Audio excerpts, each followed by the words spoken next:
Hello everyone, आप देख रहे हैं स्टडी विथ नम्रता पांडे। मैं हूं आपके साथ नम्रता पांडे। कल हमने इसी तरह के एक महत्वपूर्ण नोट्स जो है इतिहास का आप लोगों के साथ शेयर किया था।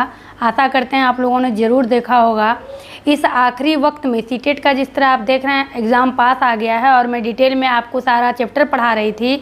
जैसे ही आपका ये सीटेट का एग्ज़ाम होता है फिर से जहाँ से हमने छोड़ा है वहाँ से स्टार्ट करेंगे। तो जितना अभी अब जो संभव है इस कम समय में आपको रिवीजन के लिए या फिर आपके लिए महत्वपूर्ण नोट्स के रूप में यही आपका महत्वपूर्ण है।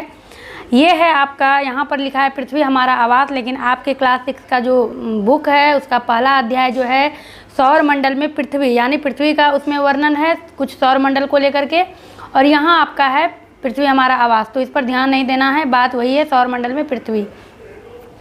उसको मैंने डिटेल में बोर्ड पर समझाया है। और अगर आप लोगों में से कोई नए हैं, जो पुराने हैं वो तो जानते हैं, लेकिन जो नए हैं वो प्लेलिस्ट में जाइएगा और ज्योग्राफी एनसीईआरटी ज्योग्राफी कह के आपका प्लेलिस्ट बना होगा, उस पर क्लिक करिएगा तो आपको उसमें सारे महत्वपूर्ण अध्याय मिल जाएंगे जहाँ तक हमने बोर्ड पर कवर किया है। उसको अगर आप ये सब जो टॉपिक है आपका, और ज्योग्राफी एक ऐसा टॉपिक है कि बिना बोर्ड के डिटेल में बिना समझे आपको समझ में नहीं आएगा, तो एक बार उसको ज़रूर देख लीजिएगा। इस अध्याय से बहुत महत्वपूर्ण प्रश्न निकले हैं, लेकिन इसमें भी आपके काफ़ी प्रश्न निकलेंगे क्योंकि ज्योग्राफी में अधिक, ज्योग्राफी और इतिहास में अधिक प्रश्न होता है और जो महत्वपूर्ण होंगे। और आप जब इसको पढ़िएगा तो आपको लगेगा कि मेरा रिवीजन हो रहा है। तो बढ़ते हैं आगे। पूर्ण चंद्रमा वाली रात को क्या कहते हैं? पूर्णिमा। जिस रात को चंद्रमा दिखाई नहीं देता उस रात को क्या कहते हैं? अमावस्या की रात। ये सब पूछा हुआ प्रश्न है। रात में चमकने वाली वस्तुएं, और ब्रैकेट में यहाँ है आपका चंद्रमा और तारे। तो रात में चंद्रमा और तारे चमकते हैं, तो रात में चमकने वाली वस्तुएं को हम दिन में क्यों नहीं देख सकते हैं? तो यहाँ पर आपका आंसर है सूर्य के अत्यधिक तेज प्रकाश के कारण। आपको यहाँ समझना यह है कि चंद्रमा और तारे में जो इसका जो प्रकाश है या जो ये चमकता है रात में, ये दिन में भी चमकता है, लेकिन सूर्य की प्रकाश इतनी तेज़ है कि उसके प्रकाश में इसको हम नहीं देख पाते हैं। यहाँ पर आपको दिया है रात में चमकने वाली वस्तु, लेकिन आपको कंफ्यूज करने के लिए चंद्रमा तारा भी पूछा जा सकता है। अगला प्रश्न है आपका, खगोलीय पिंड किसे कहते हैं? सूर्य, चंद्रमा तथा वे सभी वस्तुएं जो रात के समय आसमान में चमकते हैं खगोलीय पिंड कहलाती है। अगला प्रश्न है आपका, तारा किसे कहते हैं?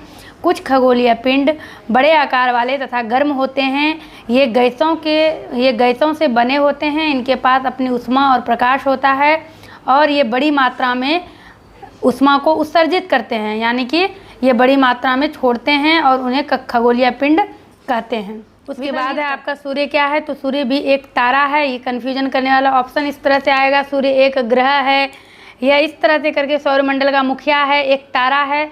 तो ये आपके माइंड से कंफ्यूज हो जाएगा, इसलिए इसको आप याद रखिएगा, सूर्य भी एक तारा है।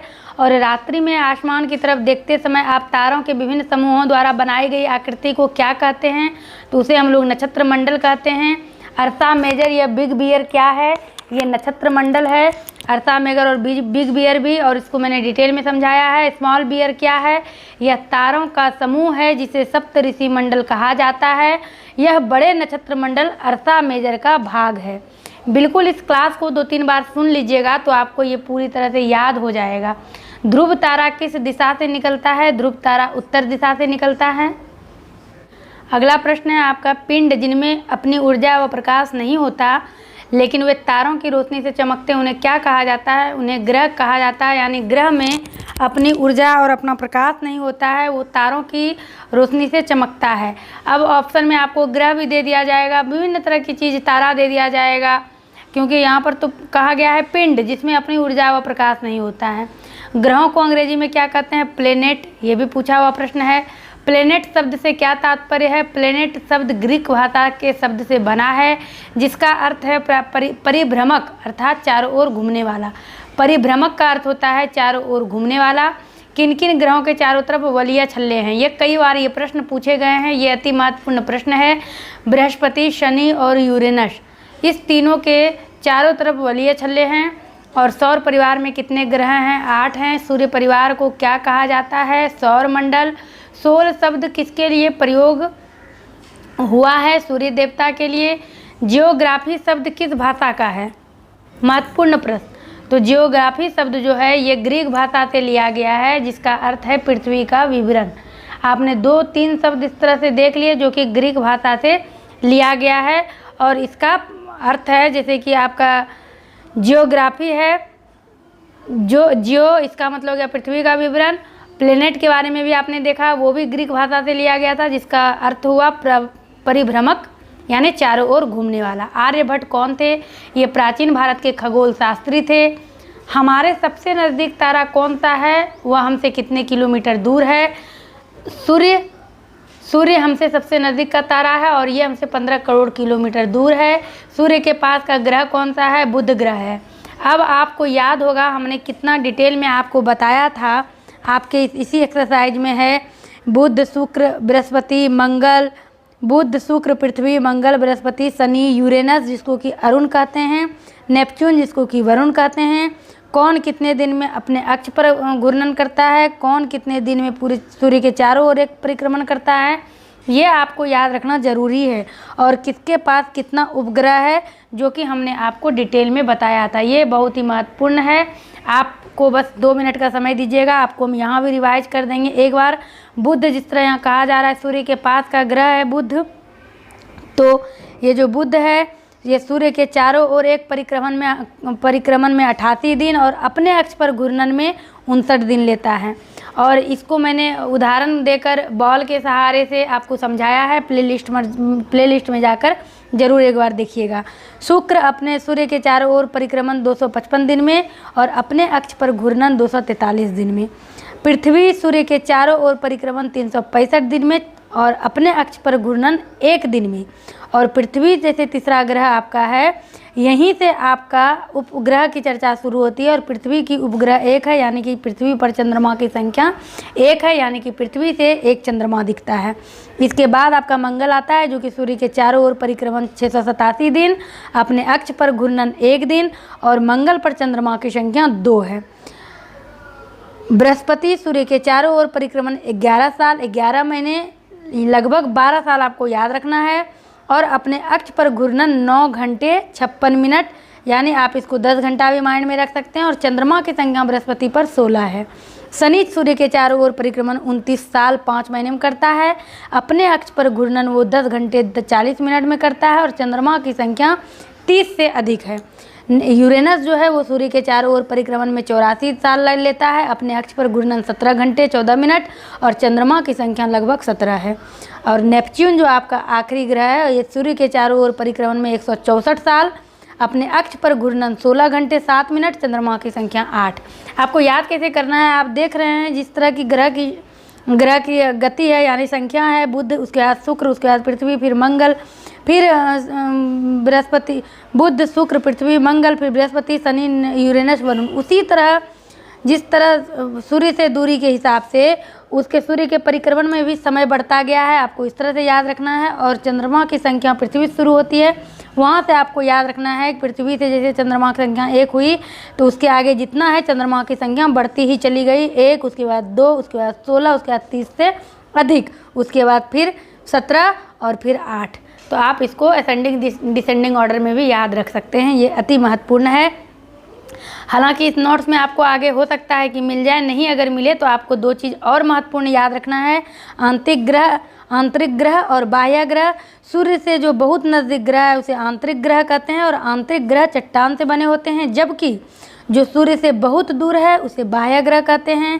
इसका आकार भी बड़ा होता है और ये गैस और तरल पदार्थों से बने होते हैं। ये 2 महत्वपूर्ण लाइन। उसके बाद हम आगे बढ़ेंगे। सूर्य के सबसे पास का ग्रह देख लिया हमने बुध ग्रह, और सूर्य से सबसे दूर का ग्रह नेपच्यून जिसको कि यम भी कहते हैं और वरुण भी कहते हैं। जहाँ पर सभी ग्रह सूर्य का चक्कर लगाते हैं उस दीर्घाकार पथ को क्या कहते हैं? उसे कक्षा कहते हैं। अगला है आपका बुध को सूर्य का चक्कर लगाने में कितना समय लगता है? 88 दिन। पृथ्वी का जुड़वा ग्रह किसे माना जाता है? शुक्र को। ऐसा ग्रह कौन सा है जिसे सौर परिवार से 2006 में अंतर्राष्ट्रीय खगोलीय संगठन से निकाल दिया गया था? यह है प्लूटो, जिसको कि बौने ग्रह भी कहे जाते हैं। इसके बारे में आपने पढ़ा है। और आप ये देखेंगे अभी हमने सभी ग्रह के बारे में बताया कौन कितना समय लेता है सूर्य के चक्कर लगाने में, लेकिन यहाँ पर आप देखिए सिर्फ बुध का ही वर्णन है। यानी कि ये नोट्स इस प्रकार का है जिससे अधिक पूछने की संभावना है, लेकिन आपको याद सब रखना है, क्या पूछ दिया जाए कुछ कहा नहीं जा सकता। उसके बाद यहाँ पर आपका है सूर्य से दूरी के हिसाब से पृथ्वी किस स्थान पर है, तीसरे स्थान पर है और ये आकार में 5वां सबसे बड़ा ग्रह है। ध्रुवों के पास थोड़ी चपटी होने के कारण इसे क्या कहा जाता है, किसे, पृथ्वी को ये भू आप कहा जाता है। इस प्रश्न को उल्टा कर पूछा जाता है, पृथ्वी को भू आप क्यों कहा जाता है। नीचे में आपका रहेगा क्योंकि ध्रुवों के पास थोड़ी चपटी है। इस तरह के 3-4 कारण आपको मिल जाएंगे और ये प्रश्न पूछा गया है, लेकिन इस प्रकार से नहीं, मैंने जो अभी बताया कि पृथ्वी को भूभाग क्यों कहा जाता है, इस तरह से पूछा गया है। प्रकाश की गति लगभग क्या है, यहाँ आप देखेंगे 3 लाख किलोमीटर प्रति सेकेंड। सूर्य के प्रकाश को पृथ्वी तक पहुँचने में कितना समय लगता है, 8 मिनट। पृथ्वी को नीला ग्रह क्यों कहा जाता है, क्योंकि इसकी 2/3 सतह पानी से ढकी हुई है। पृथ्वी का उपग्रह कौन सा है, चंद्रमा। चंद्रमा हमसे कितनी दूर है, 3,84,400 किलोमीटर। चंद्रमा पर सबसे पहले पहुंचने वाले व्यक्ति कौन थे, नील आर्मस्ट्रांग थे, जो 29 जुलाई 1969 को चंद्रमा की सतह पर इन्होंने कदम रखा था। चंद्रमा पृथ्वी का चक्कर कितने दिन में लगाता है, 27 दिन में। क्षुद्र ग्रह किसे कहते हैं, तारों, ग्रहों व उपग्रहों के अतिरिक्त असंख्य छोटे पिंड भी सूर्य के चारों ओर चक्कर लगाते हैं। इसी पिंडों को क्षुद्र ग्रह कहा जाता है। अगला प्रश्न है आपका, उल्का पिंड क्या है। पत्थर के छोटे छोटे टुकड़े जो सूर्य के चारों ओर चक्कर लगाते हैं उसे उल्का पिंड कहते हैं। अब इस लाइन से आपको क्षुद्र ग्रह के लिए भी कंफ्यूज किया जा सकता है। पत्थर के छोटे छोटे टुकड़े जो सूर्य के चारों ओर चक्कर लगाते हैं, लेकिन क्षुद्र ग्रह के बारे में आपने अभी देखा कि क्षुद्र ग्रह किसे कहते हैं। और अगला है आपका, लाखों तारों के समूह को क्या कहते हैं, आकाश गंगा या मिल्की वे। ब्रह्मांड का निर्माण कौन करती है, आकाश गंगाएं। ये आपके सभी महत्वपूर्ण प्रश्न थे। आपके लिए हम 2-3 प्रश्न छोड़ रहे हैं, इसका जवाब आप लोग जरूर दीजिएगा। सभी ग्रह सूर्य के चारों ओर किस प्रकार के पथ पर चक्कर लगाते हैं। ध्रुव तारे से किस दिशा का ज्ञान होता है, जो कि आपने अभी नोट्स में भी देखा। और सबसे महत्वपूर्ण प्रश्न, क्षुद्र ग्रह किन कक्षाओं के बीच पाए जाते हैं। ये तीनों प्रश्न का उत्तर आप लोग जरूर दीजिएगा। अगर आप लोगों ने इसका जवाब दिया तो आपको आपके अगले ज्योग्राफी के क्लास में आपका नाम बिल्कुल लिया जाएगा, जो इस प्रश्न का उत्तर देंगे। तो आशा करते हैं आपके लिए वीडियो काफ़ी हेल्पफुल रहा होगा। वीडियो को लाइक करिएगा, कमेंट कर अपनी प्रतिक्रिया और पूछे गए प्रश्नों का उत्तर दीजिएगा। मिलते हैं आपसे अपने अगले क्लास में। अगले टॉपिक को लेकर बने रहिए आप इस चैनल के साथ।